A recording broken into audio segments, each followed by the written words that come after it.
Guys, চিংড়ি মাছ দিয়ে যদি এই রেসিপিটা তৈরি করে না খাও তাহলে অনেক কিছু মিস করবা। আর এটা খেতে এত ইয়ামি হয় আর ভেতরটা দেখতেও এত সুন্দর, উপর থেকে দেখতে খুবই ভালো লাগে। তো প্রথমে আমি এখানে আলু সিদ্ধ করে এটাকে ম্যাশ করে নিলাম। তারপর একটা পাত্রের মধ্যে তেল গরম করে পেঁয়াজ, কাঁচামরিচ আর ধনিয়া পাতা দিয়ে একটু হালকা করে ভেজে নেব, বেশি ভাজার কোনো দরকার নেই।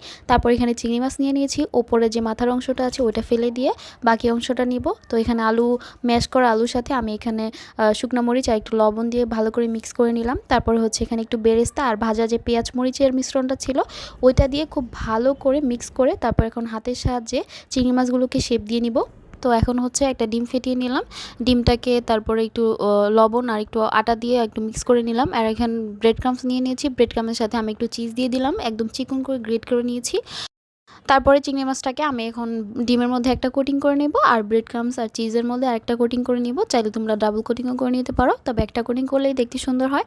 তো এক সুন্দর করে শেপ দিয়ে না, তারপরে এখন হচ্ছে আমি তেলের মধ্যে এটা দিয়ে দিলাম। তেলটা একদম মিডিয়াম টু লো হিটে দিয়ে দিব যাতে করে কালারটা নষ্ট না হয়। তো এই তো এখন সবগুলো আমার ভাজা হয়ে গিয়েছে, এখন হচ্ছে নামিয়ে নিচ্ছি।